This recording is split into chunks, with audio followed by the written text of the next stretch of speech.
Welcome, everyone. We have some potentially really good news to talk about today. We do. Imagine getting a real, tangible boost to your monthly Social Security income. Right.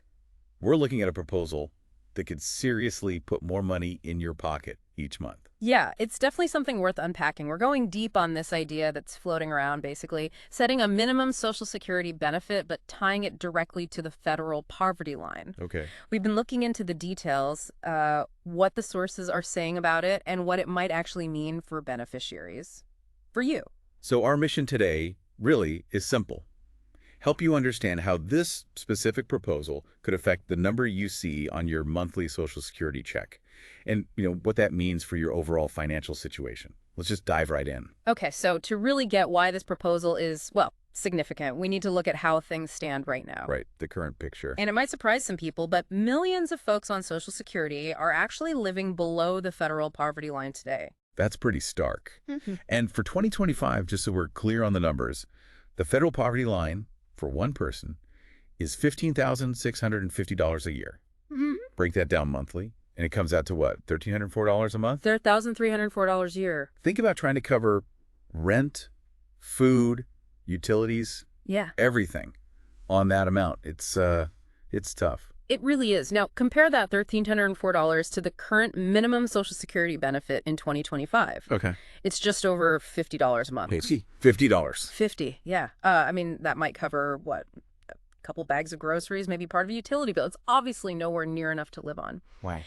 And interestingly, looking back, some sources suggest this very low minimum might have originally been seen more as like a supplementary income, not the main thing people relied on. But that's not the reality for many today. That really puts the gap into perspective. And, we hear the average retirement benefit is closer to $2,000 a month, which sounds better. Right, the average. But averages can be misleading. It's so important to remember that lots of people get much, much less than that. We're talking about people on SSDI, so disability insurance, survivor's benefits, Yep. spousal benefits.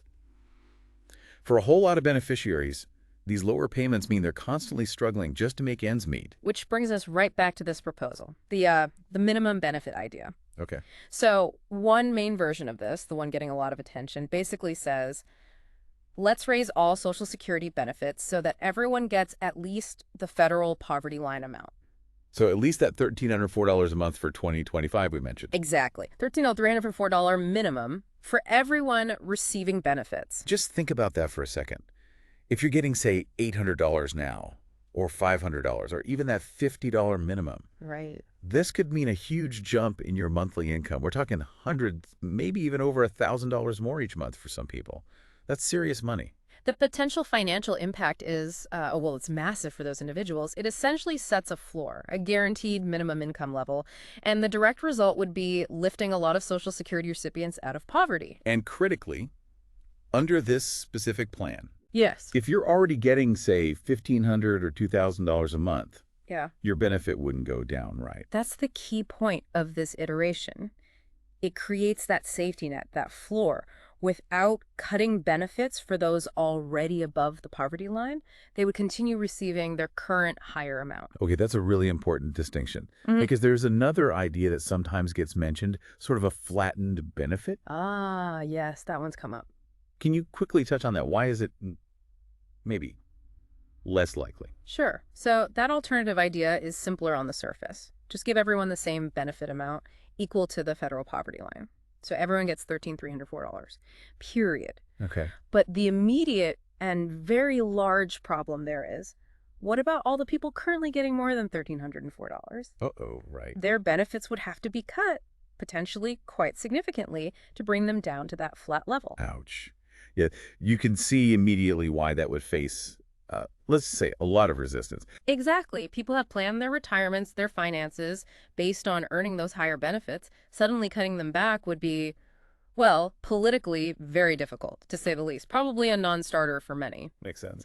So that's why the focus tends to be on the other version, the one that raises benefits up to a minimum floor. Without pulling anyone down. Precisely.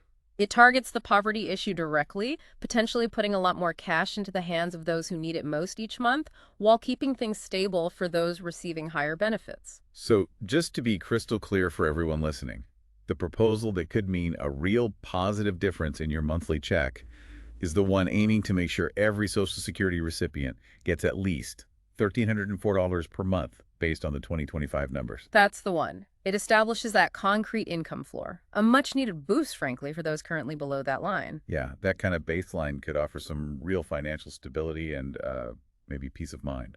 Absolutely. Just knowing you have at least that amount coming in, it changes the equation for planning and just, well, daily living. Okay, but here comes the multi-trillion-dollar question, right? Yeesh, always. Funding. How would we actually pay for this increase? Where does the extra money come from to give everyone this higher minimum benefit? Right, that's obviously crucial.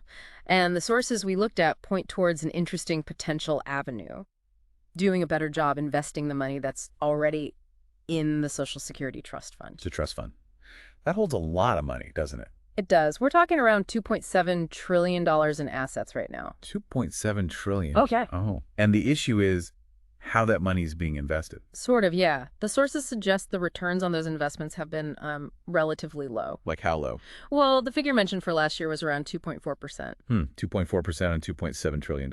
Okay. So the argument being made is, what if we used more effective, maybe slightly different investment strategies? Could the trust fund generate significantly higher returns? What kind of potential are we talking about? Some projections thrown around in these discussions mention the possibility of, and this is a quote, hundreds of billions of dollars a year in additional income for the fund. Hundreds of billions annually. That's the potential upside being discussed. Just for context, right now, the fund is pretty much limited to investing in things like U.S. Treasury securities, which are very safe, but don't offer huge returns. Okay, so if they could get significantly better returns through smarter investment, that potentially huge chunk of extra money, the hundreds of billions, Yes.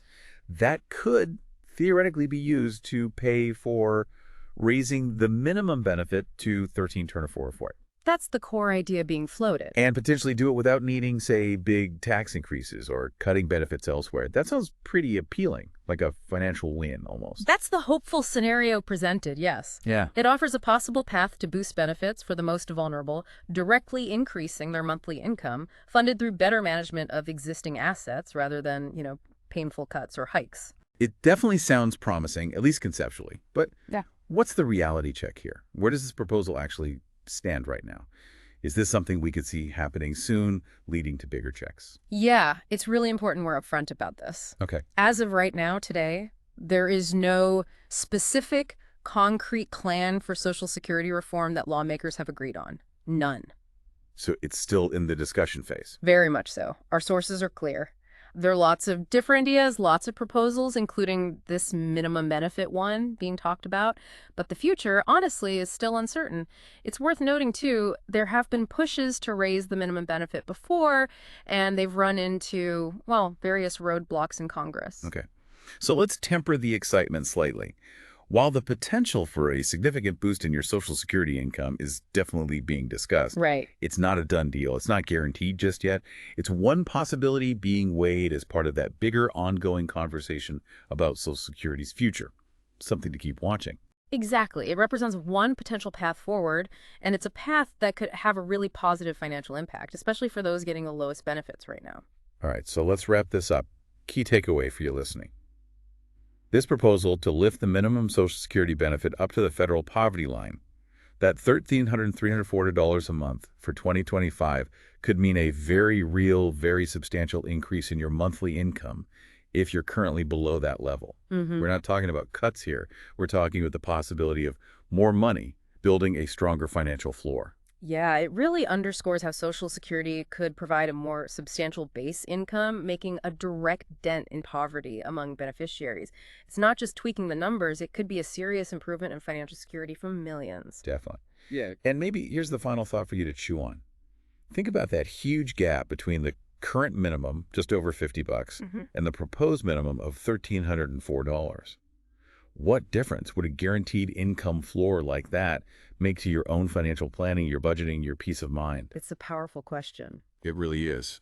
Something to consider as these discussions about Social Security's future continue. Thanks for joining us for this deep dive today.